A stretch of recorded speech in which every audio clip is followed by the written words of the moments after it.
OMC जो कर रहे हैं, मुझे लग नहीं रहा आप टेस्ट देना चाहते हो अभी। दीपिका का लग रहा है देना चाहते हैं। बाकी सब प्रिपेयर है या नहीं?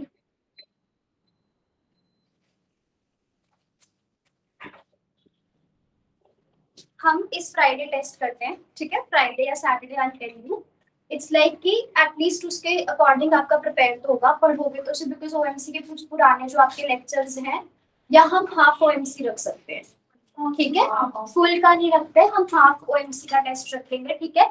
उसका क्लियर हो जाए फिर नेक्स्ट वीक हम सेकेंड पार्ट का टेस्ट रखेंगे, ठीक है? तो आप जो है वो रेट्स तक तो कर ही लेना। वो रेट्स के बाद हमने क्या डिस्कस किया था? रेट्स नॉमेनक्लेचर के बाद मेटल हैलाइड क्लस्टर्स डिस्कस किए थे, है ना? तो अब टिल मेटल हैलाइड क्लस्टर्स, ठीक है? मतलब हम रिएक्शंस वाला पार्ट मिस कर देंगे, रिएक्शन सब्स्टिट्यूशन रिएक्शंस जो है ऑक्सीडेटिव एडिशन रिएक्शंस, वो वाला पार्ट नहीं। अब टिल मेटल हैलाइड क्लस्टर्स, तो उसमें बिल्कुल बेसिक OMC है कि जो लिगेंड्स हैं उनकी हैप्टिसिटी क्या होगी, ठीक है? इलेक्ट्रॉनिक कॉन्फ़िगरेशन, 18 इलेक्ट्रॉन रूल आएगा उसमें, आपका वेट्स नॉमेनक्लेचर आएगा, how you can calculate the number of metal metal bonds, ये होंगे उसमें। और क्या कहते हैं वो मेटल कार्बोनाइलेट्स कब करवाए थे? मेटल कार्बोनाइल कॉम्प्लेक्सेस इसके बाद है ना? हाँ, तो मेटल कार्बन आइसोलोबल एनालॉजी हो जाएगा, ठीक है?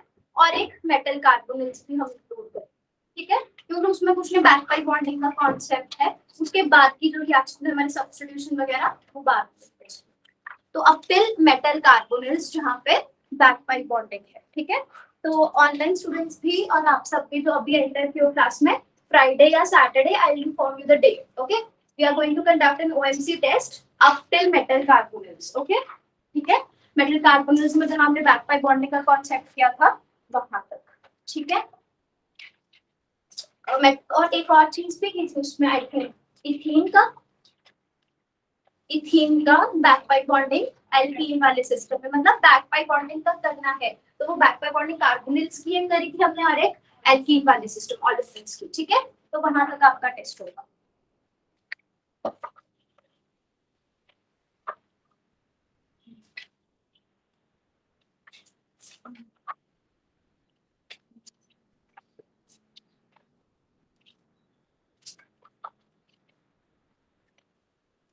ठीक है, चलो टॉपिक लिखो नेक्स्ट, कैटालिसिस बाय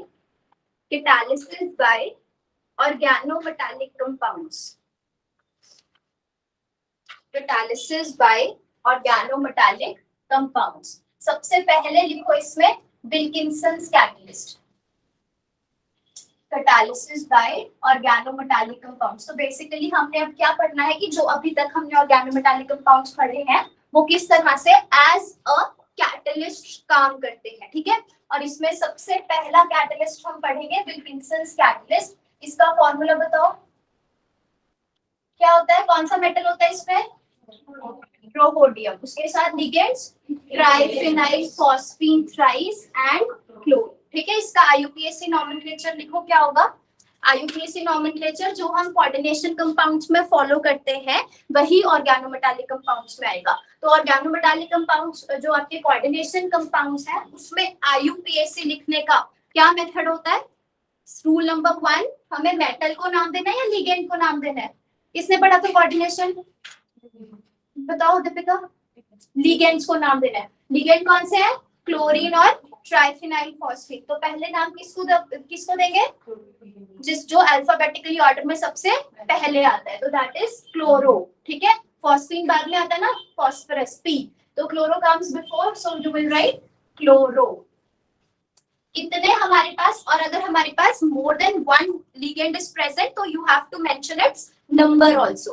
क्लोरो तो एक ही था तो उसके सामने मोनोक्लोरो लिखने की जरूरत नहीं है। अगर 2 है तो डाई, 3 है तो ट्राई, 4 है तो टेट्रा, इस तरह से। अब यहाँ कितने लिगेंड्स हैं?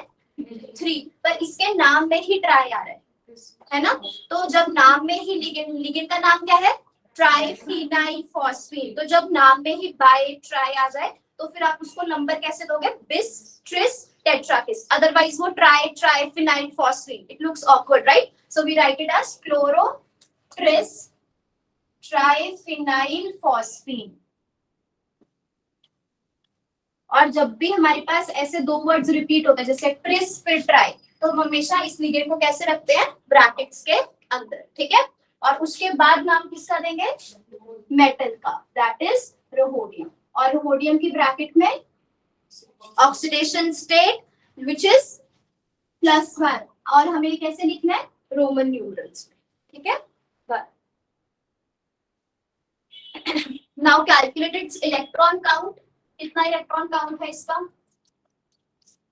16 इलेक्ट्रॉन स्पीशीज। और देखो एक चीज याद रखना, जैसे कोऑर्डिनेशन कंपाउंड्स में हम पढ़ेंगे, जो हमारे पास ट्रांजिशन मेटल्स होते हैं, ठीक है, उसमें एक ज्योमेट्रिक कोऑर्डिनेशन नंबर अगर 4 है, एक ज्योमेट्री होती है हमारे पास टेट्राहेड्रल, दूसरी होती है स्क्वायर प्लेनर। जो 3D सीरीज के ट्रांजिशन मेटल है वो टेट्राहेड्रल भी बनाते हैं और स्क्वायर प्लेनर भी बनाते हैं, ठीक है। बट जो इसके बाद हमारे पास कॉम्प्लेक्सेस हैं 4D और 5D, ये सिर्फ स्क्वायर प्लेनर कॉम्प्लेक्सेस बनाते हैं कोऑर्डिनेशन नंबर 4 में, ठीक है। उसका रीजन ये होता है कि जब आप पढ़ते हो ना, हमारे पास CFSE बढ़ती है तो कॉम्प्लेक्स लो स्पिन बनने लग जाते हैं, तो उसकी वजह से ये सिर्फ स्क्वायर प्लेनर बनाता है, ठीक है ना। कोऑर्डिनेशन नंबर 4 मेटल देखा कौन सी फैमिली को बिलोंग करता है, 4D सीरीज का है, सिर्फ स्क्वायर प्लेनर पॉसिबल है, ठीक है। तो इसका स्ट्रक्चर कैसा हो गया, स्क्वायर प्लेनर। अब ये चेक कर सकते हो मैग्नेटिज्म इसका डायमैग्नेटिक होगा या पैरामैग्नेटिक,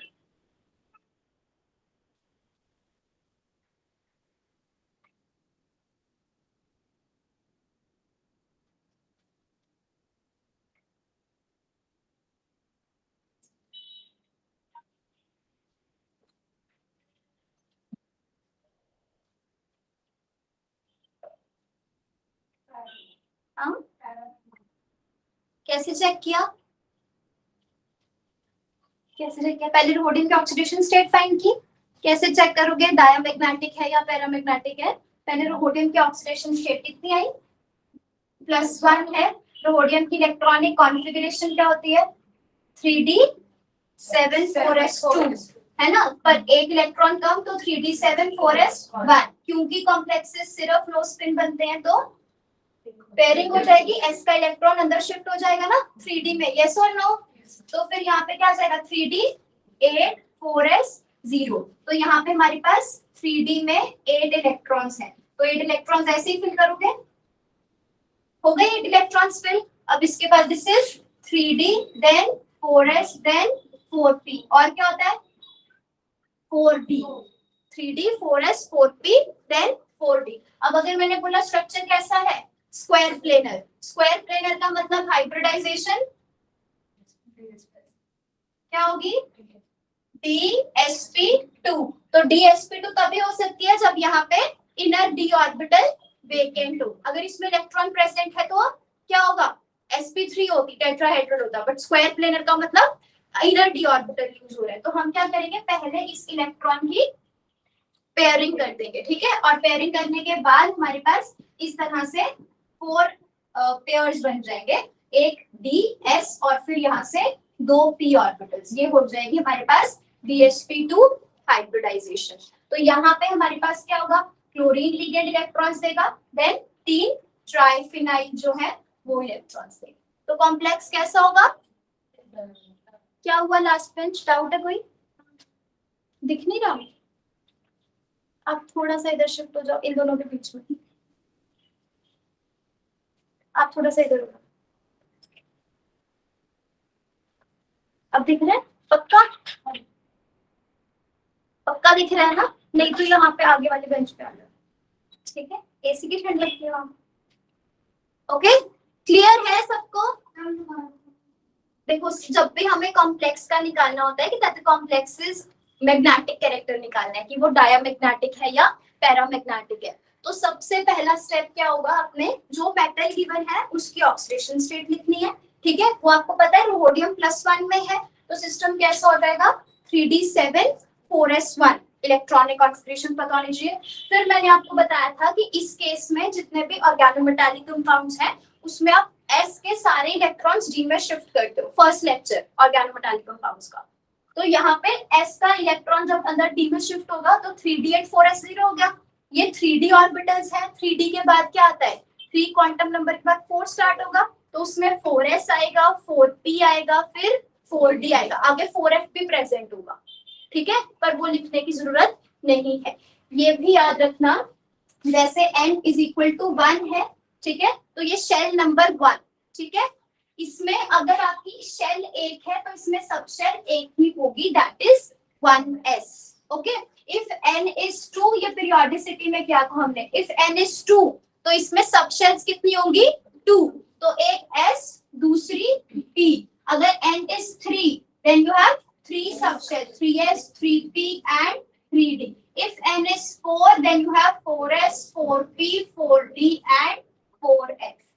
So when, और मैंने क्या बताया था कि जैसे रोहोडियम की इलेक्ट्रॉनिक कॉन्फ़िगरेशन क्या है, आउटर मोस्ट 3d 7 4s2, मतलब इसमें रोहोडियम में 7 इलेक्ट्रॉन, इसमें 2 इलेक्ट्रॉन इसमें है। अगर हम लिख रहे हैं 4s2 तो ये हम बाहर वाला लिख रहे हैं, इसका मतलब जो इनर वाले ऑर्बिटल्स थे, इससे कम वाली जो भी आपकी सबशेल्स थी वो सारी फिल्ड है, ठीक है, तो कंप्लीटली फिल कर दो, 1s में 2 होगा, 2s में 2, 2p 6, 3s2, 3p 6, तो ये होगा रोहोडियम, ठीक है। और अगर हमने s में एक बार 4 कर दिया ना fill, n is equal to 4 का 4s हमने फिल कर दिया, तो इसका मतलब ये होता है कि अगर आपने एक बार 4 लिख दिया, 4 में इलेक्ट्रॉन्स ऐड कर दिए, तो उसमें सारी सबशेल्स प्रेजेंट होंगी, चाहे इसमें इलेक्ट्रॉन हो या ना, ओके।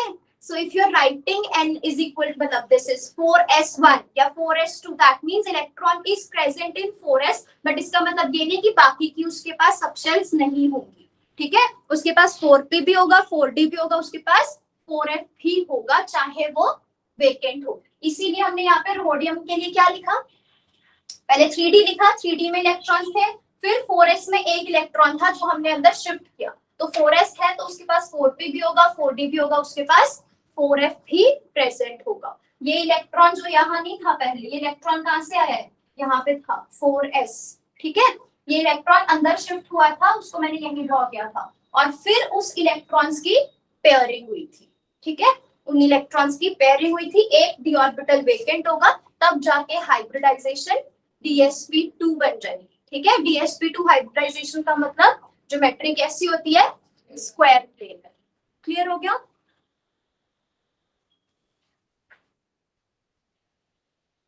बाकी ये इतना वो नहीं है, इसको इसके like we have to solve 15 to 20 examples in coordination, ठीक है, तो बेसिकली वहां पे करेंगे ये सारा कुछ डिटेल में दोबारा से, अभी के लिए आप एक ओवरऑल ऊपर से समझो इस चीज को, ठीक है, क्लियर हो गया। तो कॉम्प्लेक्स कैसा हो जाएगा, डायमैग्नेटिक, ठीक है। नेक्स्ट लिखो सिंथेसिस ऑफ विल्किंसंस कैटलिस्ट।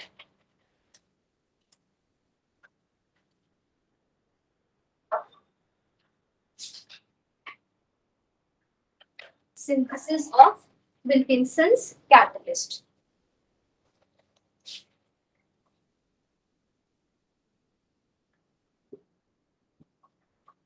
तो क्या लेंगे हम, रोहोडियम का सॉल्ट, रोहोडियम ट्राइक्लोराइड, ठीक है, ट्राइहाइड्रेट, इसको ट्रीट किसके साथ करेंगे, क्या चाहिए हमें विल्किंसंस कैटलिस्ट में, रोहोडियम के साथ लिगेंड चाहिए ट्राइफिनाइल फॉस्फीन, क्लोरीन तो उसके पास है ही है, ठीक है, तो we will take triphenyl phosphine in excess, और इस रिएक्शन में हम एज सॉल्वेंट किस चीज को यूज करेंगे, इथेनॉल, ठीक है, तो इथेनॉल हमारा एज सॉल्वेंट बिहेव करेगा, और यहाँ पे हमारे पास क्या बन जाएगा, रोहोडियम विल्किंसंस कैटलिस्ट विल बी फॉर्म्ड, ठीक है, ओके। तो सिंथेसिस याद रखनी है कहां से बनता है, रोहोडियम ट्राइक्लोराइड से बनता है।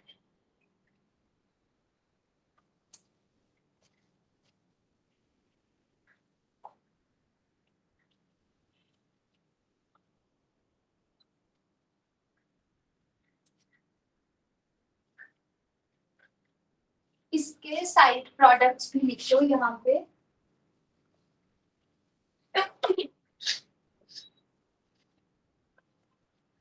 ठीक है, ये बाकी का ये जो वाटर है ये as it is release, side products भी लिख लो, कभी कभी एग्जाम में पूछ सकते हैं।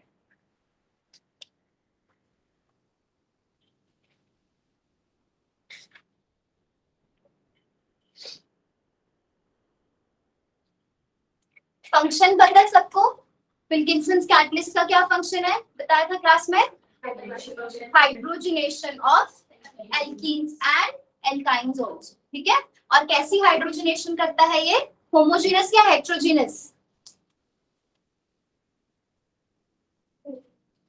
हाँ, जितने भी ऑर्गेनोमेटालिक कंपाउंड्स है, क्या बताया था, होमोजेनस करते हैं हेट्रोजेनस करते हैं catalysis? All organometallic compounds carry out homogeneous catalysis, all of them except only one. कौन सा है? Ziegler-Natta catalyst। बताया था क्लास में आपको। होमोजेनस कैटालिसिस का मतलब क्या होता है? होमोजेनस कैटालिसिस क्या होती है? जिसमें रिएक्टेंट, रिएजेंट, प्रोडक्ट और कैटलिस्ट भी सारे के सारे सेम फेज में हो। सेम फेज होने का मतलब, अगर एक गैस है, अगर आपका रिएक्टेंट गैसियस फेज में है, तो प्रोडक्ट जो बन रहा है वो भी गैसियस फेज में हो, जो आप रिएजेंट यूज कर रहे हैं वो भी गैसियस फेज में हो, जो कैटलिस्ट है वो भी गैसियस फेज में हो। तो जितने भी ऑर्गेनोमेटालिक कंपाउंड्स हैं, all of them they carry out homogeneous hydrogenation except Ziegler-Natta catalyst. सिर्फ वही है जो हेट्रोजेनस करते हैं, उसके अलावा कुछ भी हो दे कैरी आउट होमोजेनस, ठीक है। तो इसका फंक्शन क्या हो गया? It carries out homogeneous hydrogenation of alkenes and alkynes.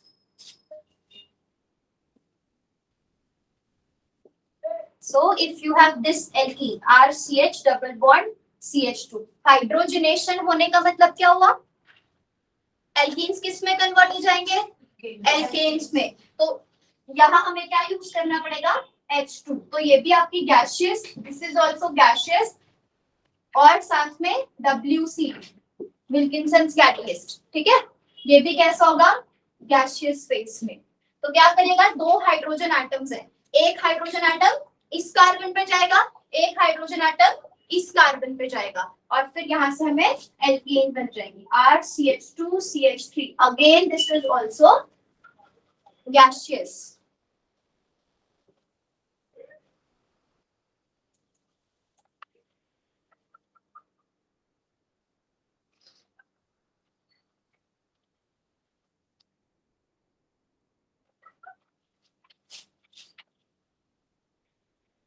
देखो नेक्स्ट, the addition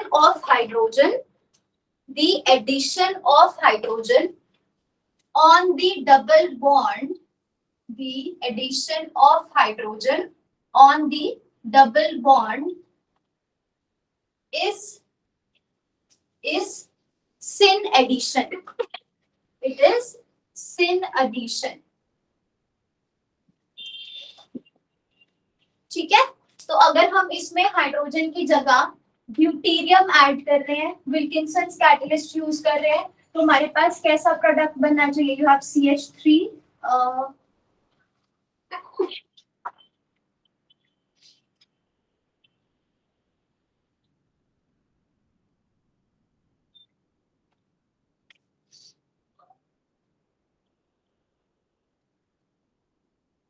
ठीक है। ये प्रोडक्ट बताओ,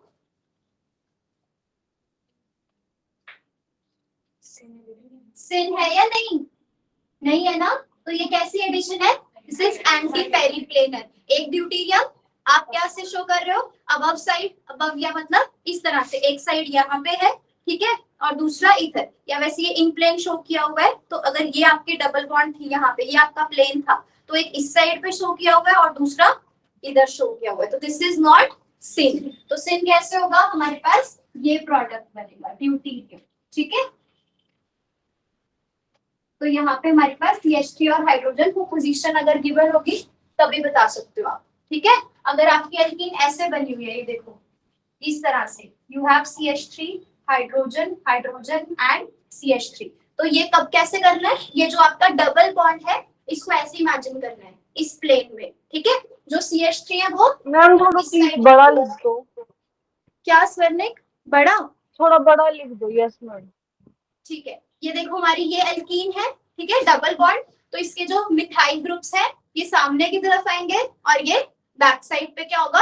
हाइड्रोजन। तो आप ड्यूटेरियम जब ऐड करोगे तो आप ऐसे ऐड करोगे कि ड्यूटेरियम सिन साइड से आएंगे, तो या तो अबव से आएंगे। अगर ये अबव से आ रहे हैं ऊपर से, तो ये ग्रुप्स कहाँ चले जाएंगे, CH3 वाला फ्रंट साइड, ये back side, CH3 front side और ये बैक साइड। ठीक है, इस तरह से करना है। बस ध्यान क्या रखना है, ड्यूटेरियम दोनों सेम साइड पे होने चाहिए जो भी आप ऐड कर रहे हो। अगर आप यहाँ ड्यूटेरियम की जगह हाइड्रोजन ऐड कर रहे हो तो फिर हाइड्रोजन सेम साइड पे होना चाहिए। ठीक है,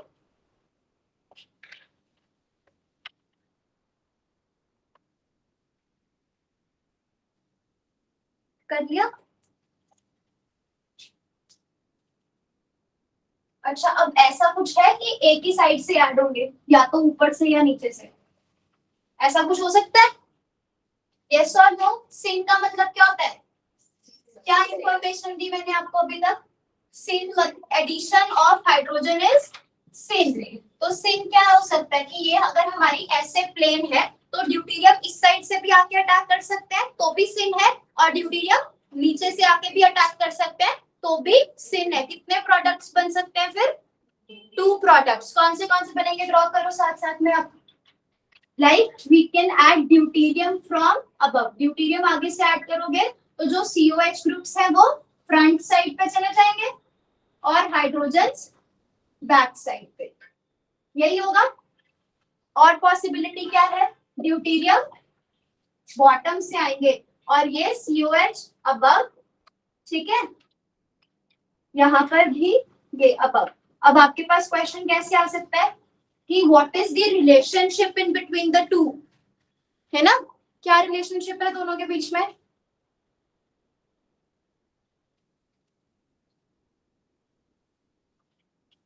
स्टीरियो पढ़ ली ना?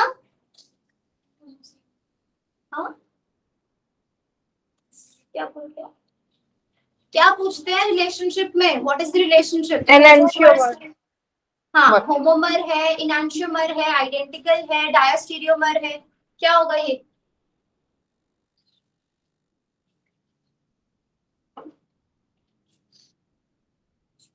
Enantiomers, these are known superimposable mirror image of each other. पक्का इनैंशियोमर्स है? ऐसे चेक करना आसान होता है? कौन सी कॉन्फ़िगरेशन में चेक करना आसान होता है? फिशर में कन्वर्ट किया, फिशर में।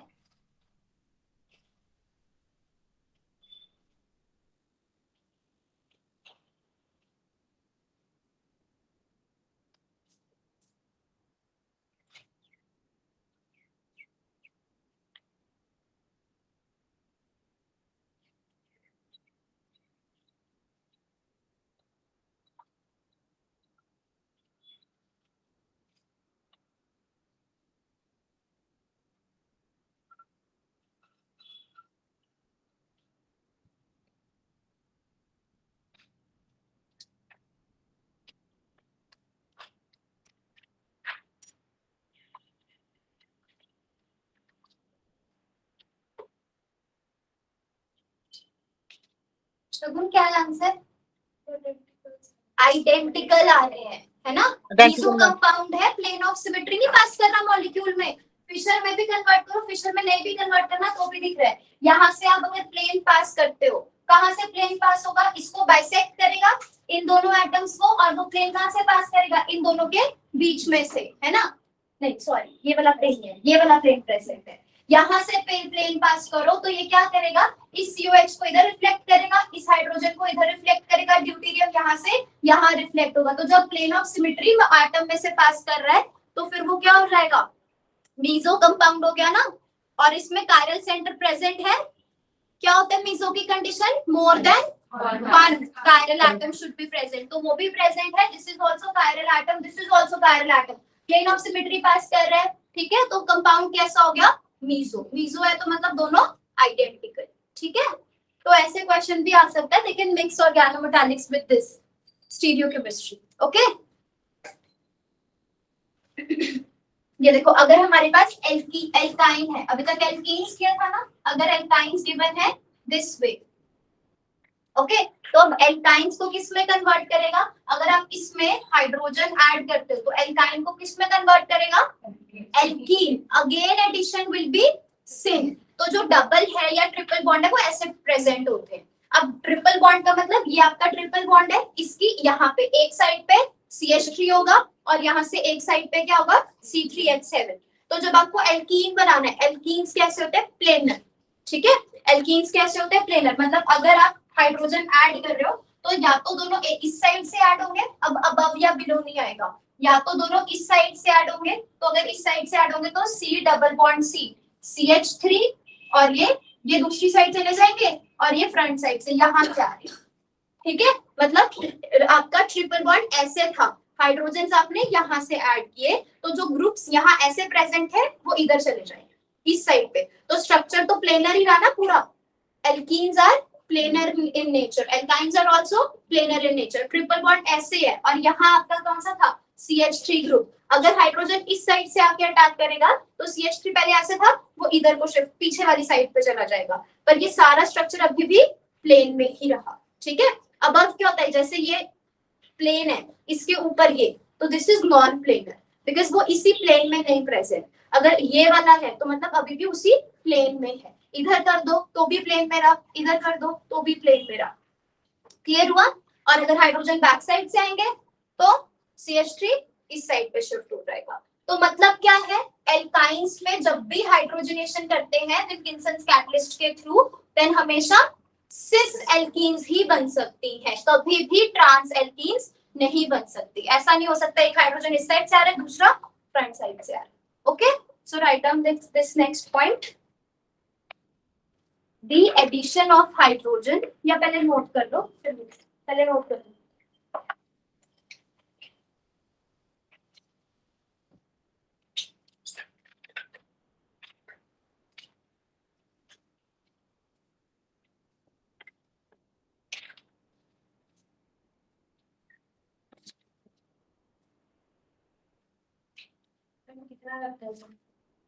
अरे अरे क्यों इतना डर रहे हो यार?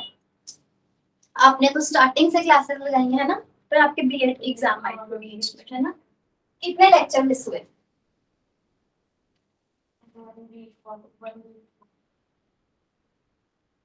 1 वीक मीन्स 1.5 घंटे का हर रोज लेक्चर होता है। हफ्ते में कितने लेक्चर होते हैं? 4। कितना हो गया? 6 घंटे। 6 घंटे में एक दिन में देख लेती थी सुरेंद्र सर की क्लासेस, सच में। क्वांटम की बताया था मैंने पहले भी आपको, सहेंद्र सर की साथ सुरेंद्र सर, ठीक है। तो these are all excuses from everyone side. जो स्टार्टिंग से लगा रहे हैं बोल देखो उधर, दीपिका, शगुन और दीक्षा, उनसे उनको आती है नहीं?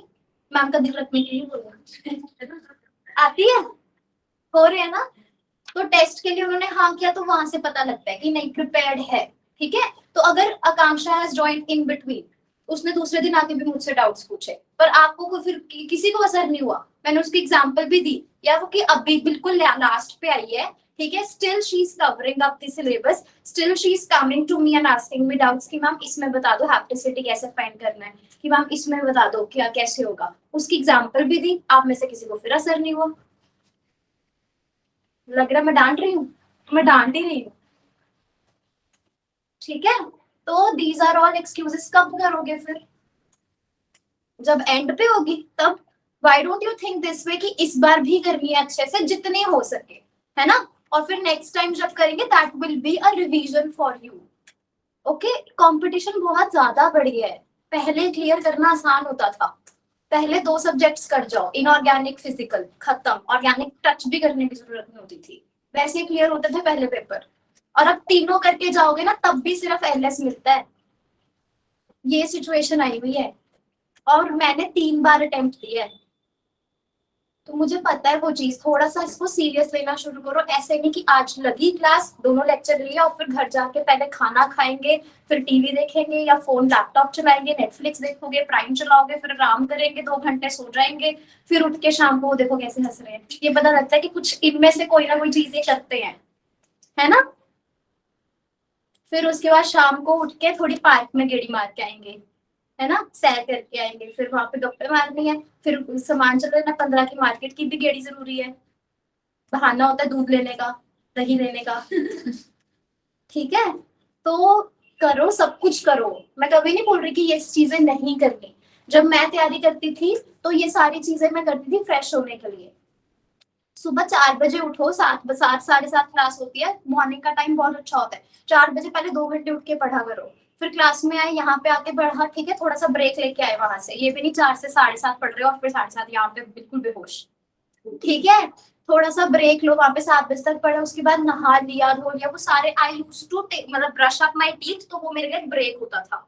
मैं सुबह उठती थी, मैं पहले पढ़ती थी, उसके बाद जब मैं 2 घंटे पढ़ लिए तो फिर उसके बाद वो सारी चीजें तुम कर रहे हो, पर वो तुम्हें ऐसे लगेगा कि ये ब्रेक टाइम चल रहा है हमारा, तो ब्रश करना वो मेरा एक ब्रेक टाइम था। I used to had my breakfast, तो that was my break time, ठीक है। उसके बाद फिर पढ़ने लग जाओ, तुम इतना फोकस्ड रहो चीजों को लेकर। और अगर स्टार्टिंग में जोश नहीं होगा, एंड पे कहाँ आएगा? हाउस द जोश, आवाज ही नहीं आएगी। हाँ, ये तो बोलना दूर की बात है, ठीक है। Okay okay, yes ma'am. चलो आप ओके, ठीक है। लिखो point, dehydrogenation of alkynes, dehydrogenation of alkynes leads to the formation of cis or trans? Cis alkene always. It leads to the formation of cis alkenes always. और अब जो मैं पढ़ा रही हूँ इसका तो कहीं पे कोई कनेक्शन ही नहीं है ना पीछे वाले के साथ, आज जो डिस्कस कर रहे हैं इसका तो पीछे वाले के साथ कोई कनेक्शन नहीं है। नेक्स्ट पॉइंट लिखो, इट ऑल्सो रिड्यूसेस, नहीं लिखो, it carries out selective reduction, it carries out selective reduction of alkenes and alkynes. It carries out selective reduction of alkenes and alkynes. Selective जब मैं वर्ड यूज कर रही हूँ तो selective का मतलब क्या हुआ कि वो सिर्फ और सिर्फ, सिलेक्टिव मीन सिलेक्टिव मॉलिक्यूल्स के साथ ही रिएक्ट करता है। तो जैसे अगर हमारे पास हम हाइड्रोजन यूज कर रहे हैं और हाइड्रोजन को विल्किंसन कैटलिस्ट के साथ ट्रीट कर रहे हैं, तो यहाँ रिडक्शन करने के लिए 2 साइड प्रेजेंट है। एक तो हमारे पास यहाँ डबल बॉन्ड है जिसकी हम रिडक्शन कर सकते हैं, दूसरा यहाँ पे साइनाइड भी ग्रुप है जिसकी हम रिडक्शन कर सकते हैं, ठीक है। तो अगर साइनाइड ग्रुप की रिडक्शन होगी तो क्या मिलेगा, एक हाइड्रोजन कार्बन के पास, दूसरा हाइड्रोजन नाइट्रोजन के पास, तो हमारे पास CH डबल बॉन्ड NH मिलता है, ठीक है। फिर से इसकी रिडक्शन करोगे तो क्या मिलेगा, हाइड्रोजन इधर CH2 NH2, पर विल्किंसन कैटलिस्ट ऐसा कुछ भी नहीं कर सकता। अगर मॉलिक्यूल में दोनों चीजें प्रेजेंट है, ठीक है, तो विल्किंसन कैटलिस्ट सिर्फ सिलेक्टिवली एल्कीन्स की और एल्काइंस की ही रिडक्शन करता है। तो हमारे पास यहाँ पे क्या प्रोडक्ट बनेगा, cyanide group will remain unaffected और यहाँ पे हमारे पास हाइड्रोजन ऐड हो जाएंगे। This is the meaning of selective reduction, okay. अगर हम दूसरा कैटलिस्ट लेते हैं, जैसे निकल को पता है, निकल यूज करते हैं ना रिडक्शन के लिए, इसको क्या बोलते हैं, सॉलिड कैटालिसिस, है ना, ट्रांजिशन मेटल कैटलाइज्ड हाइड्रोजनेशन जिसको आप बोलते हो। तो निकल, पैलेडियम, प्लैटिनम, ये सारे मेटल्स हम हाइड्रोजनेशन के लिए यूज करते हैं, ठीक है। तो वो क्या करते हैं, दोनों की रिडक्शन कर देते हैं। इसकी तो रिडक्शन होती है, साथ में यहाँ पे क्या बन जाता है, CH2 NH2 अमीन्स बन जाते हैं साइनाइड से।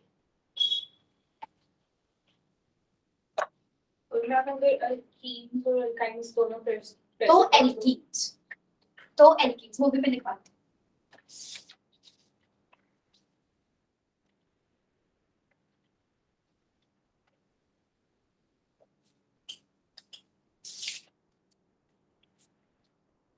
लिख लिया, ये नोट कर लिया सबने। नेक्स्ट देखो, Wilkinson's catalyst selectively reduces alkenes in the presence of alkynes.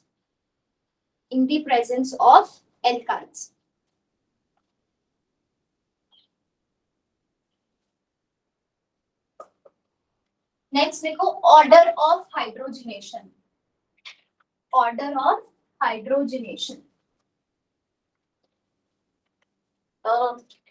कैसे लिखो, रिएक्टिविटी ऑर्डर towards hydrogenation.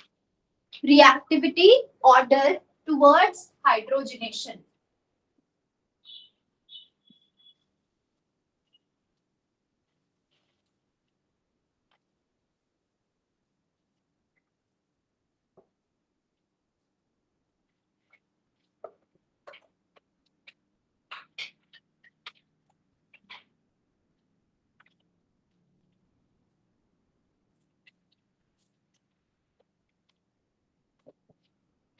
अभी मत लिखना, मैं बताती हूँ, ठीक है। ये देखो हम क्या कर रहे हैं, कैसी एल्कीन है ये, मोनो सब्स्टिट्यूटेड है ना, एक हाइड्रोजन को रिप्लेस कर दिया आर ग्रुप के साथ, दिस इज मोनो सब्स्टिट्यूट। ये क्या है, मोनो डाई सब्स्टिट्यूट। ये एल्कीन है ना हमारे पास, ये वाली, ठीक है। इसमें यहाँ पे भी क्या है, आर ग्रुप, ये क्या है इसके लिए, आर ग्रुप, ये क्या है, हाइड्रोजन। तो this is die substituted but conformationally locked बोलते हैं इसको। सुना है स्टीरियो में वर्ड, बताया था मैंने। कन्फर्मेशनली लॉक्ड होने का मतलब क्या है, आप इसको रोटेट नहीं कर सकते हो, ये रिंग बन गई ना, तो ये कन्फर्मेशनली लॉक्ड एल्कीन हो गया हमारे पास। दूसरा क्या है हमारे पास, डाई सब्स्टिट्यूटेड बट सब्स्टिट्यूशन दोनों की दोनों एक ही कार्बन पे। नेक्स्ट भी डाई सब्स्टिट्यूटेड है पर कैसा है, सिस। उसके बाद कैसा है, ट्रांस। अब ये हमारे पास क्या है, ट्राई सब्स्टिट्यूटेड, ठीक है। और लास्ट हमारे पास कैसा आ जाएगा, टेट्रा सब्स्टिट्यूटेड।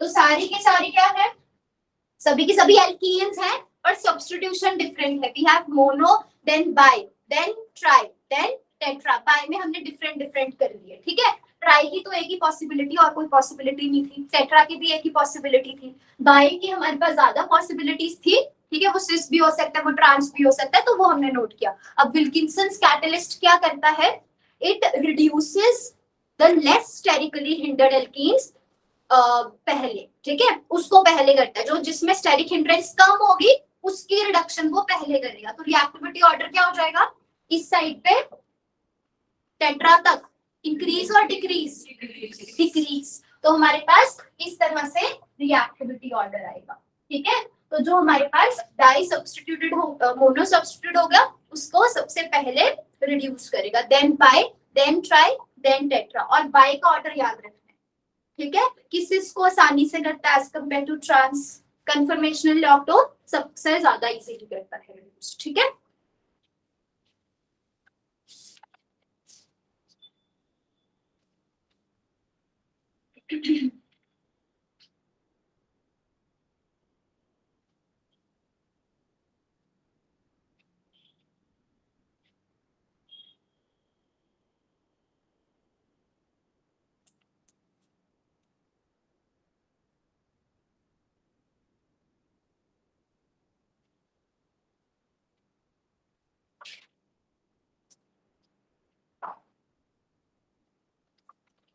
डन कर दिया नोट। चलो अब ना इस बेसिस पे क्वेश्चन कैसे आएगा, सिंपल सा है। आपको कोई मॉलिक्यूल गिवन है दिस वे, इसमें कितनी जगह पर डबल बॉन्ड प्रेजेंट है, 3। एक कार्बोनिल है, बाकी के दोनों एल्कीन्स हैं। अब क्वेश्चन में हाइड्रोजनेशन किया with the help of Wilkinson's catalyst, इसका प्रोडक्ट ड्रॉ करो। इसमें आपके पास ऑप्शंस मिल जाएंगे, ये सारे ऑप्शंस होंगे जिसमें दोनों डबल बॉन्ड रिड्यूस्ड है। एक वो हो गया जिसमें आपके पास एक डबल बॉन्ड रिड्यूस्ड है, ठीक है, carbonyl group as it is.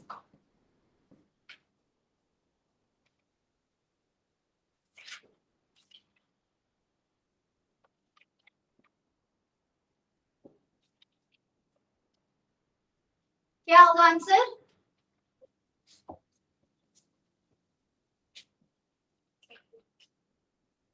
बताओ, सेकेंड। क्यों, इसमें क्या किया है, कार्बोनिल ग्रुप की रिडक्शन कर दी, नहीं हो सकती, सिलेक्टिवली रिडक्शन करता है सिर्फ एल्कीन्स और एल्काइंस की। इस केस में दोनों डबल बॉन्ड को रिड्यूस कर दिया, इस केस में। अच्छा फिर आपको पहचानना है डबल बॉन्ड कैसा है, ये कैसा है, सब्स्टिट्यूटेड कितना, डाई सब्स्टिट्यूटेड। और ये this is also di substituted, but ये कैसा है, कन्फर्मेशनली लॉक्ड सिस्टम है ना। कन्फर्मेशनली लॉक्ड की रिडक्शन पहले होती है, बताया था ना, अभी ऑर्डर नहीं लिखा ऐसे। इसकी पहले होगी as compare to cis, as compare to trans. तो this is also by, this is also by, पर कंफर्मेशनली डॉक्ट की पहले होगी रिडक्शन। ठीक है,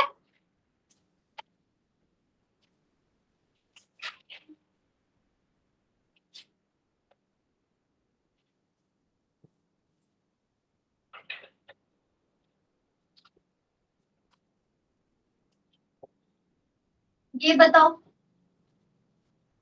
कौन सा डबल बॉन्ड रिड्यूस होगा, 1 या 2? Second, this is how much substituted? Tetra substituted, 1 2 3 4, 4 substituents है and this is bi substitute। तो इसका प्रोडक्ट हमारे पास टेट्रा सब्स्टिट्यूट की रिडक्शन नहीं करेगा, सिर्फ और सिर्फ डाई सब्स्टिट्यूट की रिडक्शन होगी।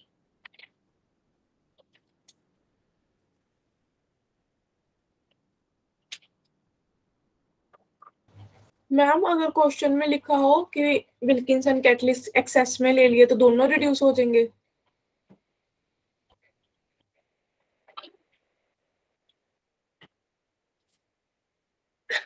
मुझे ध्यान नहीं आता ये, मैं ना आपको देख के बताऊंगी कल। ठीक है, एक्सेस का मैंने आज तक कभी क्वेश्चन देखा नहीं है।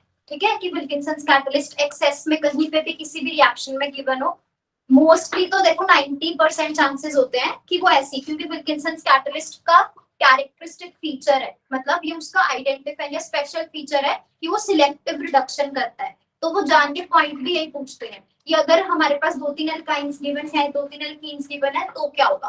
पर जहां तक मुझे लगता है एक्सेस में फिर वो दोनों की ही करता होगा। ठीक है, बट स्टिल मैं एक बार देख के ही बताऊंगी, ऐसे मैं अभी कुछ बोल दूं तो गलत हो जाएगा। ओके, कर लिया नोट ये सबने? नेक्स्ट लिखो, during the hydrogenation, during the hydrogenation, Wilkinson's catalyst carries out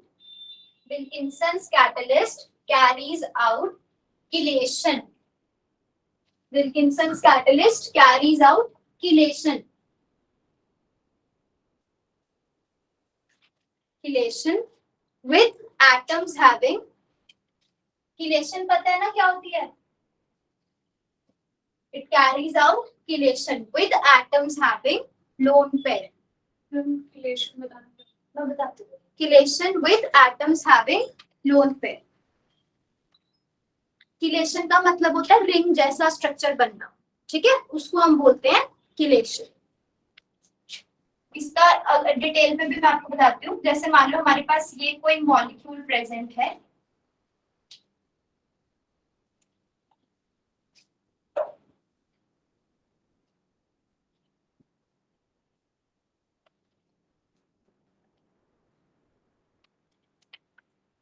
ठीक है।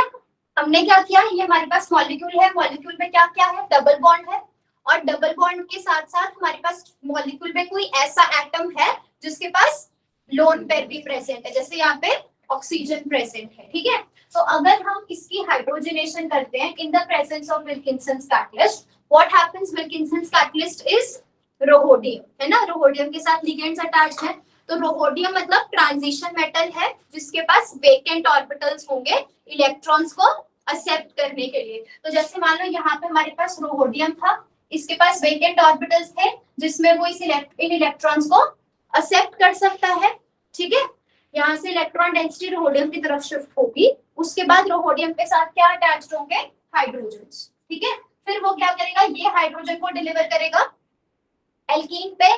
यही होता है ना हाइड्रोजनेशन का मतलब, कि जो हाइड्रोजन्स है वो आप डबल बॉन्ड पे ट्रांसफर करोगे, उसको एल्कीन से एल्केन में कन्वर्ट करोगे।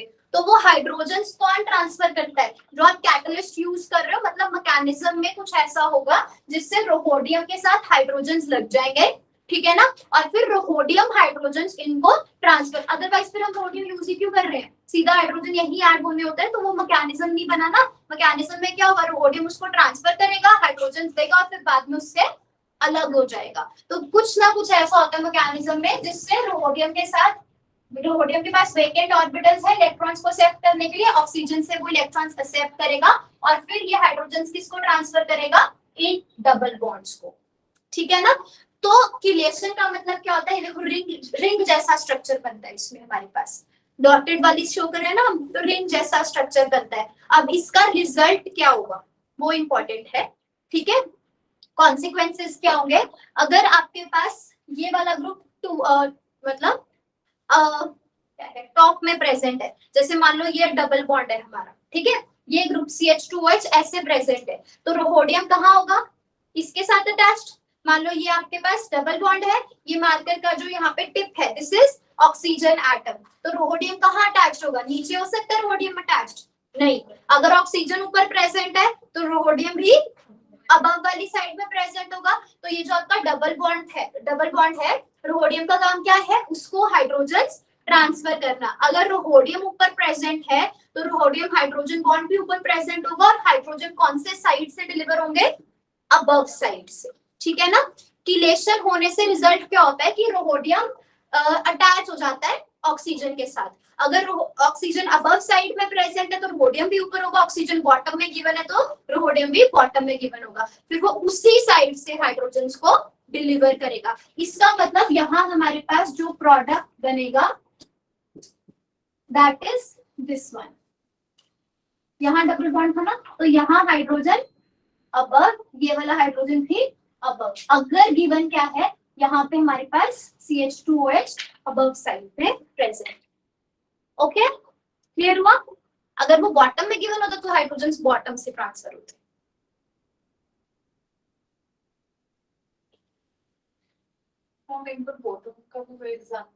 कुछ नहीं, आपको यहाँ पे बॉन्ड ऐसे ही गिवन होगा ना, इसका मतलब क्या है, ये रिंग प्लेन में है और रोहोडियम नीचे प्रेजेंट है, ठीक है। रोहोडियम नीचे प्रेजेंट होगा तो वो हाइड्रोजन भी इसी साइड से डिलीवर करेगा, बॉटम साइड से। तो बस ये टुवर्ड्स की बजाय अवे वाले बॉन्ड्स बन जाएंगे, ठीक है।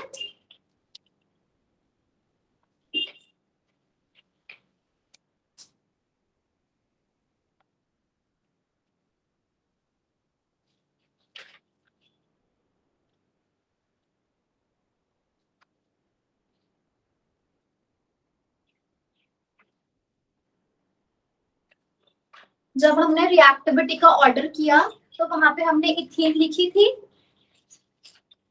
सिर्फ इथीन लिखी थी। स्टार्ट कहां से किया reactivity order, mono substitute, ethene नहीं लिखा ना, उसको लिखो नेक्स्ट इथाइलिन या इथीन जिसको हम बोलते हैं, इथाइलिन और ethene is a catalytic inhibitor. Ethylene और ethene is a catalytic inhibitor. Catalytic inhibitor का मतलब क्या लग रहा है, क्या होगा, जो कैटलिस्ट की एक्टिविटी को कम कर दे या खत्म कर दे। तो इथीन अगर कैटालिटिक इनहिबिटर है तो क्या इथीन की कभी हाइड्रोजनेशन हो सकती है, नहीं हो सकती, ठीक है। तो अगर आप विल्किंसंस कैटलिस्ट ले रहे हो तो इस साइड पे कोई प्रोडक्ट नहीं बनेगा। कभी कभी ना एरो के ऊपर ऐसा दिया होता है, ये देखो इस तरह से, इसका मतलब क्या है, the reaction cannot proceed in forward direction. Okay, why? Because this is a catalytic inhibitor.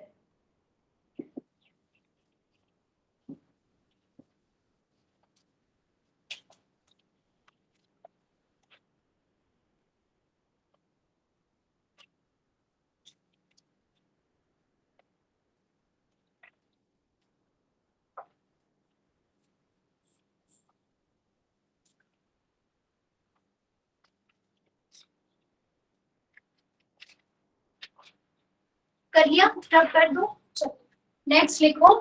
अब ना अगर किसी के पास आधा पेज बचता है या 3/4 पेज बचता है उसको छोड़ दो, नया पेज से स्टार्ट करना, ठीक है। साइकिल ड्रॉ करनी है, राइट डाउन, फ्रेश पेज लेना नया, ठीक है। Catalytic cycle for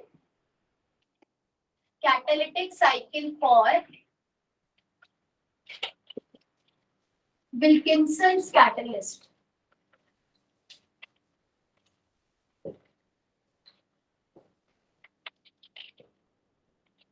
Catalytic cycle for Wilkinson's catalyst.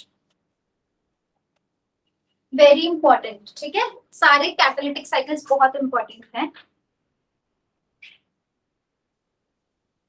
अब कैटालिटिक साइकिल का मतलब हमें ये समझना है कि जो रिएक्शन में हम कैटलिस्ट को यूज कर रहे हैं वो कैसे काम कर रहे हैं, ठीक है।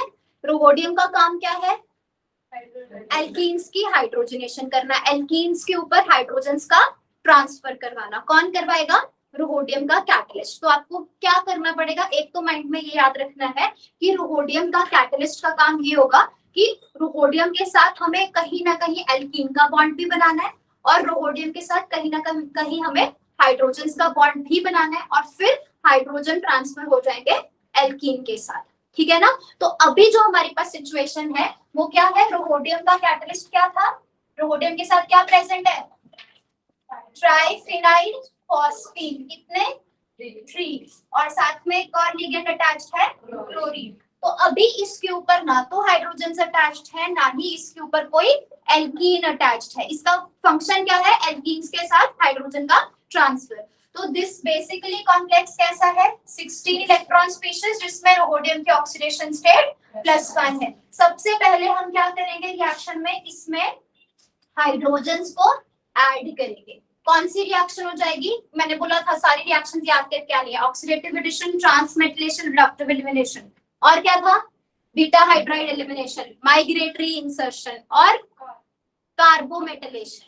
तो क्या होगा, ये कौन सी रिएक्शन हो रही है, दिस इज ऑक्सीडेटिव एडिशन। सबसे पहले हम क्या करेंगे, हाइड्रोजन्स को रोहोडियम की सरफेस पे लेके जाएंगे। तो ये रिएक्शन हमारे पास कौन सा हो गया, दिस इज ऑक्सीडेटिव एडिशन। फिर मैंने आपको बताया था कि हमारे पास स्टीरियोकेमिस्ट्री ऑफ ऑक्सीडेटिव एडिशन क्या रहता है, नॉन पोलर मॉलिक्यूल्स की एडिशन कैसी होती है, सिस, पोलर की कैसे होती है, ट्रांस। तो अब हाइड्रोजन अगर हम ऐड कर रहे हैं, जो हमारा प्रोडक्ट बनेगा, पहली बात तो उसका स्क्वायर प्लेनर से स्ट्रक्चर कैसा हो जाएगा, ऑक्टाहेड्रल, क्योंकि कोऑर्डिनेशन नंबर 4 से 6 हो रहा है। और जो भी हाइड्रोजन थे, 2 हाइड्रोजन, उनको हमने हमेशा सिस पोजीशन पे रखना है, ठीक है।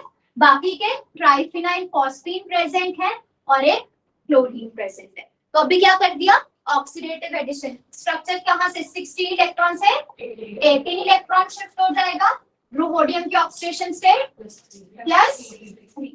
क्लियर हुआ इतना। अब और क्या आगे क्या करना है, रोहोडियम के पास हाइड्रोजन तो आगे, एल्कीन अभी नहीं आई ना, और हमें इसका मतलब अब एल्कीन को रोहोडियम की सरफेस पे ऐड करना है। तो एल्कीन कौन सी रिएक्शन में ऐड करते हैं, कोई रिएक्शन पढ़ी थी जिसमें एल्कीन की एडिशन होती है,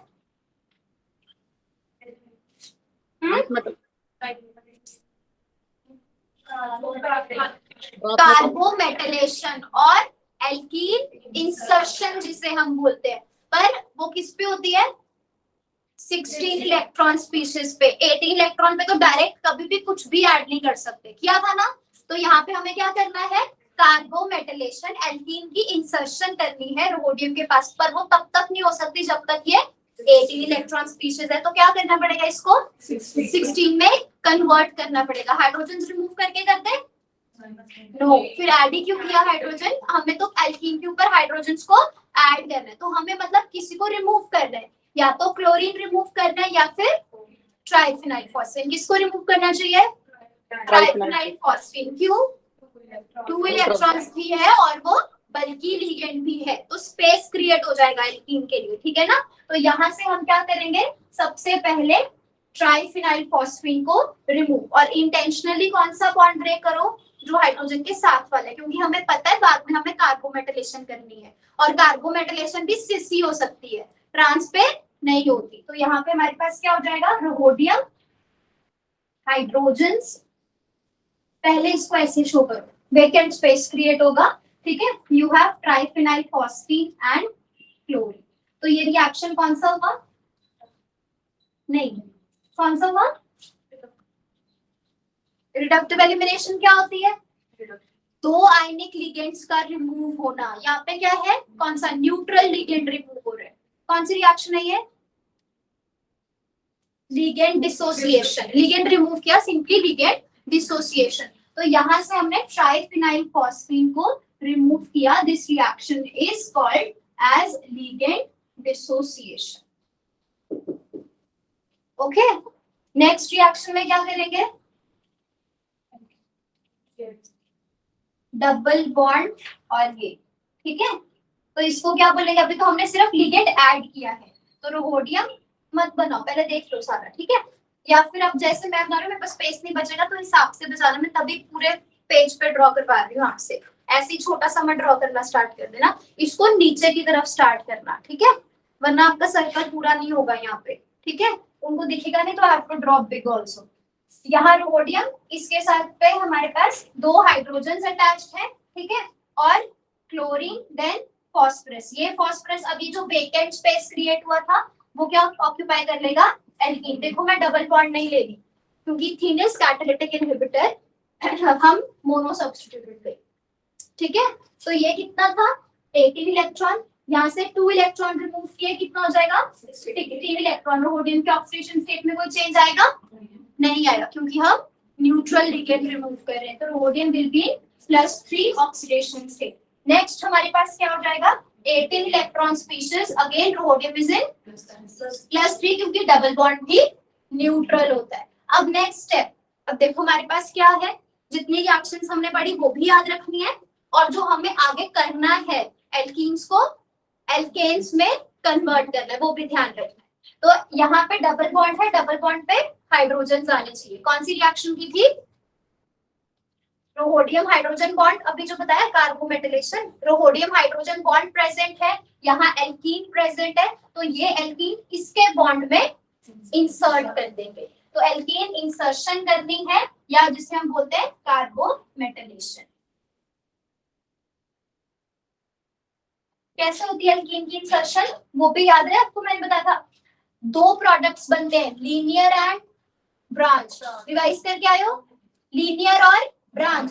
तो हाइड्रोजन कौन से कार्बन में जाएगा, कौन सा प्रोडक्ट बनता है, लीनियर फेवरेबल है या ब्रांच, लीनियर इज फेवरेबल, तो हाइड्रोजन कौन से कार्बन पे डिलीवर करोगे, फर्स्ट या सेकंड, लीनियर और ब्रांच का पता कैसे चले कि आइडेंटिफाई कैसे किया जाए लीनियर ब्रांच। ये आपके पास देखो दिस इज रोहोडियम, ठीक है, ये ऐसे अटैच्ड, ठीक है, यहाँ हाइड्रोजन है, तो आप दोनों खुद से दोनों कार्बन्स पे ऐड करके देखो, हमें क्या करना है, इसको एक कार्बन के साथ जोड़ देना है और इसको दूसरे कार्बन के साथ जोड़ देना, ठीक है, पर हमें चेक करना है कि कौन सा एटम कौन सी पोजीशन पे जाएगा। अगर मैं इस हाइड्रोजन को ट्रांसफर कर दूं इस कार्बन पे, ठीक है, तो ये जो पाई बॉन्ड था ये कहाँ चला जाएगा, इस रोहोडियम के पास, तो that means you will get, मतलब if this is atom number 1 and this is atom number 2, इधर कैसे किया, इसको 2 किया ना, इसको 2 कर दे, this is 1 this is 2, okay. अब रोहोडियम किसके साथ कनेक्टेड है, कार्बन 1 के साथ, पाई बॉन्ड ब्रेक हो चुका है, फिर कार्बन 2 है जिसके साथ CH3 है, और यहाँ क्या है हाइड्रोजन, ये लीनियर है ब्रांच्ड है, लीनियर है या ब्रांच्ड है,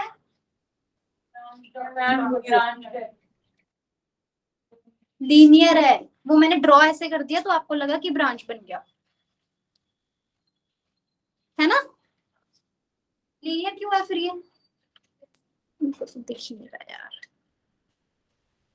क्योंकि कुछ भी ऐड नहीं हो रहा, कोई भी ग्रुप को पहले ब्रांच इसलिए लग रहा था क्योंकि आपने H को ऐसे कर दिया था। हाँ, ये इधर कर दिया हाइड्रोजन तो वो लग रहा है ब्रांच्ड है, इसको ऐसे कर दो अब लीनियर नहीं लगेगा, ऐसे zigzag फॉर्म में ड्रॉ किया है, तो यही ना कि हमारे पास क्या है, rhodium, then you have CH2 then CH2 then CH3, तो this is linear, this is not branched, ठीक है। इसको हाइड्रोजन को इधर ट्रांसफर करके देखो क्या प्रोडक्ट बनेगा, अगर मैं ब्रांच बनाऊं तो वो ये बनेगा, हमारे पास पहले CH3 then CH then CH3, अब इस साइड पे आपके पास रोहोडियम, ठीक है, ये हो गया branched, this is atom number 1 this is atom number 2, इसके पास एटम नंबर 1 के पास मैंने हाइड्रोजन ट्रांसफर कर दिया और एटम नंबर 2 के पास रोहोडियम, तो ये हुआ ब्रांच्ड, ठीक है। तो वो ड्रॉ इस हिसाब से कर दिया था कि आपको ब्रांच लग गया, बट पता लग गया लीनियर और ब्रांच कैसे चेक करना है, तो हमें हमेशा कौन सा प्रोडक्ट बनाना होता है,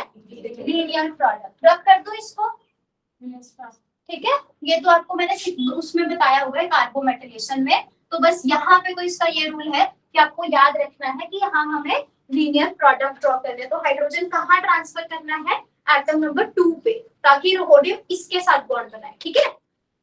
तो you will get rhodium then hydrogen, इसके साथ हमारे पास क्या अटैच होगा, ये इधर ड्रॉ करूं मैं, रोहोडियम के साथ पहले फर्स्ट कार्बन, फिर सेकंड कार्बन और फिर CH3। क्लियर हो गया। यहाँ पे क्या हो जाएगी, स्पेस क्रिएट हो जाएगी, then you have triphenyl phosphines and chlorine.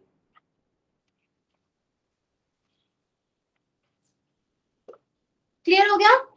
Alkene insertion तक सबको क्लियर है, अभी रहने दो, मत ड्रॉ करो। नेक्स्ट बताओ क्या करेंगे, कौन सी रिएक्शन चाहिए। एल्केन बन गया, अब इसमें फिर से 16 इलेक्ट्रॉन्स आ गए। हाँ ठीक है, 16 इलेक्ट्रॉन्स हो गए, इलेक्ट्रॉन काउंट चेंज हुआ। कार्बोमेटाइलेशन में इलेक्ट्रॉन काउंट चेंज होता है, ऑक्सीडेशन स्टेट वो चेंज नहीं हुई। अभी भी क्या है, रोहोडियम इज प्रेजेंट इन +3। अब एल्केन बन गया,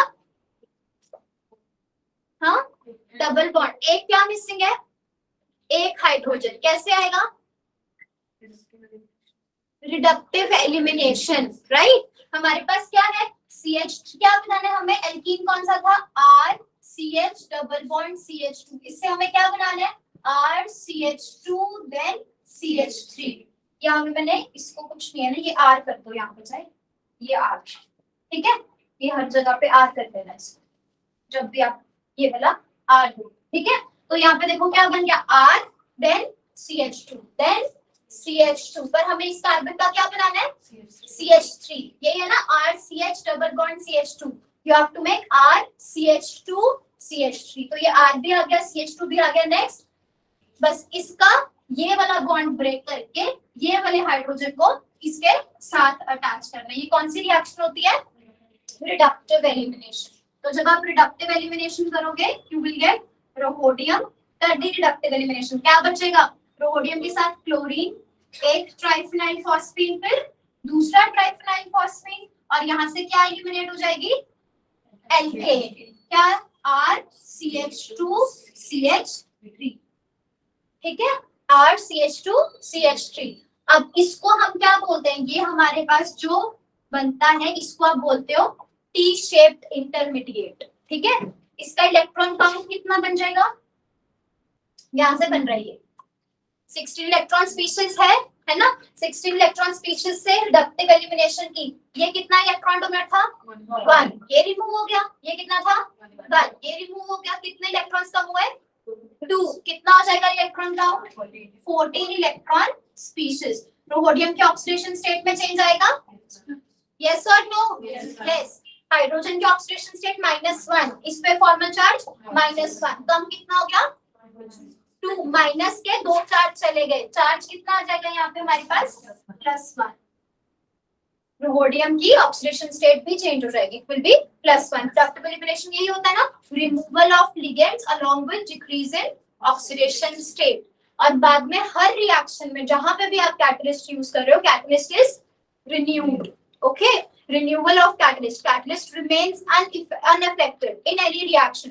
तो मतलब एंड पे क्या होगा, प्रोडक्ट तो आपका बन गया ना, यहाँ से क्या होगा, वापस से आपका कैटलिस्ट जनरेट होगा। कैसे हो सकता है कैटलिस्ट जनरेट, AlPPH3 जो वहां पे आपने रिमूव किया था लिगेंड डिसोसिएशन के स्टेप में, वो ये यहाँ पे ऐड हो जाएगा, triphenyl phosphate, this will be ligand association.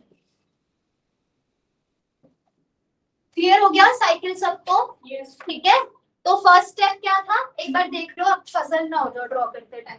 यहाँ से कैटलिस्ट साइकिल स्टार्ट है, ये आपका विल्किंसंस कैटलिस्ट है, ठीक है, दिस इज विल्किंसंस कैटलिस्ट। सबसे पहले हाइड्रोजन्स ऐड करेंगे, ऑक्सीडेटिव एडिशन होगी, ध्यान रखना है कि दोनों हाइड्रोजन्स आपस में सिस बने, क्योंकि नॉन पोलर एडिशन है। इलेक्ट्रॉन काउंट चेंज हो जाएगा 16 से 18, ऑक्सीडेशन स्टेट चेंज हो जाएगी +1 से +3। उसके बाद हमें क्या करना है, इसके ऊपर एल्कीन भी लेके आनी है, पर वो तब तक नहीं आ सकती जब तक ये 18 इलेक्ट्रॉन स्पीशीज है। तो this is your step number 1, ऐसे स्टेप वाइज याद रखने हैं कि कौन सा स्टेप है।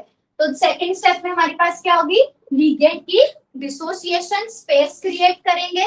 उसके बाद उस स्पेस के अंदर थर्ड स्टेप में हम इसको बोलते हैं एल्कीन एडिशन। इंसर्शन तो नहीं हुई ना अभी, इसको बोलेंगे simply alkene addition, third step alkene add कर दिया। फिर इसमें क्या करेंगे, फोर्थ स्टेप में एल्कीन की इंसर्शन और कार्बोमेटाइलेशन, ठीक है। उसके बाद हमारे पास क्या हो जाएगा, एल्कीन एडिशन के बाद rhodium plus 3 16 electron species, last में एल्केन बनाने के लिए रिडक्टिव एलिमिनेशन। तो ये आपका फिफ्थ स्टेप है, यहाँ आर ई लिख रही हूं मैं, इसको लिख लेना, रिडक्टिव एलिमिनेशन। और रिडक्टिव एलिमिनेशन के बाद यहाँ लिखना है कि ये आपके पास टी शेप इंटरमीडिएट बनेगा, very important, okay. T shape intermediate is form. एक बार क्वेश्चन आया था कि जो टी शेप इंटरमीडिएट बनता है उसका इलेक्ट्रॉन काउंट कितना होता है, उसमें कौन से लिगेंड्स प्रेजेंट होते हैं, ठीक है। तो T shape intermediate 14 electron, rhodium oxidation state +1। और last step, sixth step is your last step which is ligand association. Clear हो गया सबको? ड्रॉ करो इसको। मैम जो ये स्पेस था यहाँ पर कौन सा वाला? मैम लास्ट में एल्केन इंसर्शन के बाद ये स्पेस बचा रहा है यहाँ पे ना, ये वाली भी बची रहेगी। उसके बाद ये दोनों भी एलिमिनेट हो गए। फिर यहाँ पे देखो 3 हो गए ना, यहाँ पे पहले टोटल 6 थे, ये भी यहाँ से रिमूव हुआ, ये वाला ये भी रिमूव कर दिया, एक ये रिमूव हुआ, यहाँ से स्पेस क्रिएट हुआ, फिर इन दोनों को भी रिमूव कर दिया, तो मतलब टोटल 3 रिमूव कर देना, तो 3 कोऑर्डिनेशन साइट्स वेकेंट पड़ी है, तभी टी शेप इंटरमीडिएट बनेगा, ठीक है।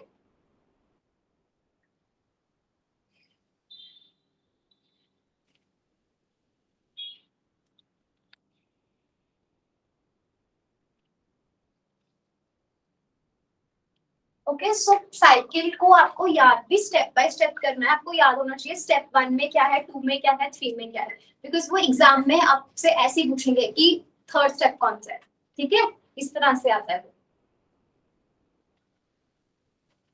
या वो ऐसे पूछेंगे after the removal of triphenyl phosphate what is the next step, okay.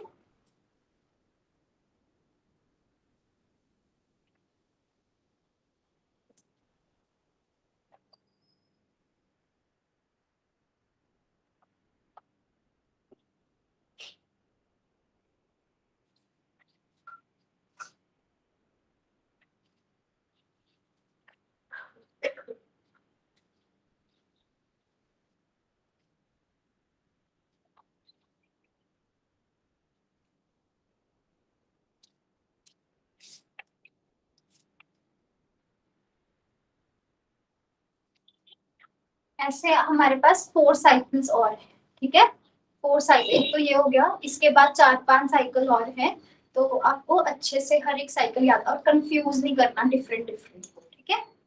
और किसी भी साइकिल को याद करने के लिए सबसे पहली चीज जो आपको याद होनी चाहिए वो कैटलिस्ट का फंक्शन है, ठीक है। अलग अलग कैटलिस्ट भी होगी ना।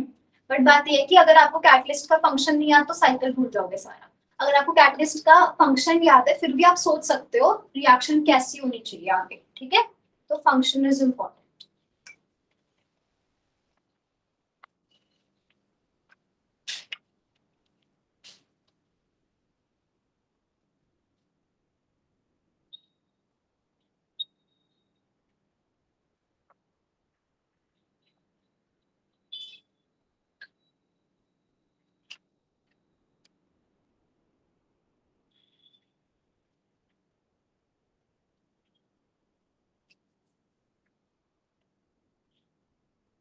नेटफ्लिक्स वाली बात पे बड़ी हंसी आ रही थी ना, देखते हो नेटफ्लिक्स पे क्या चल रहा है आजकल, हिट।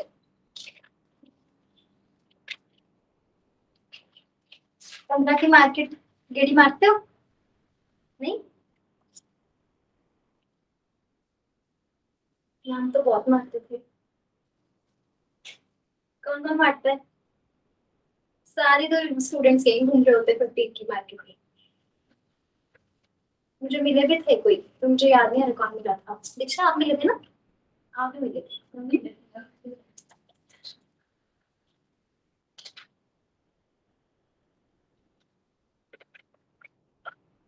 आप चाइनीज खाने गए थे या शॉपिंग कर रहे थे 15? दूध का पैकेट।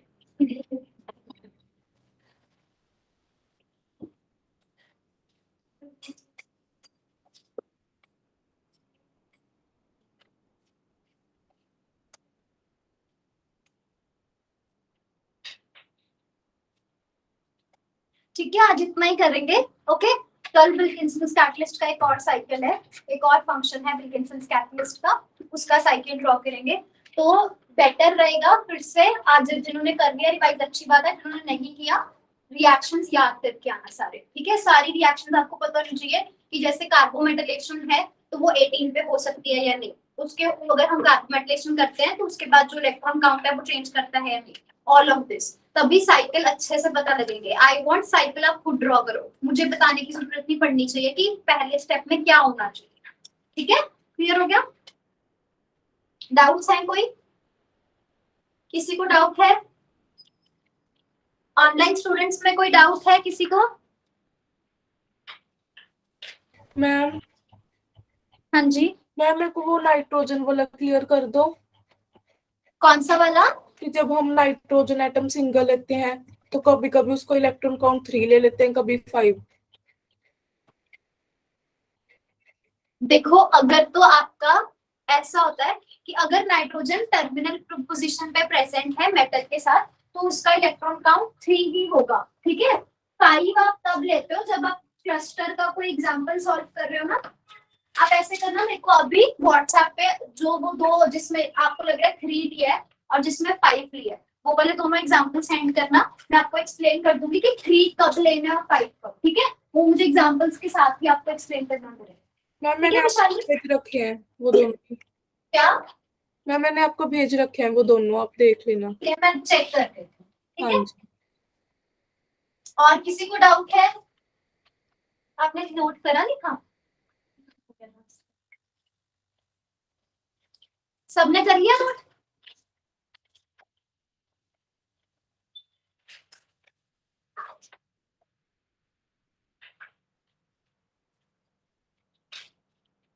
चलो I am ending the class, ठीक है।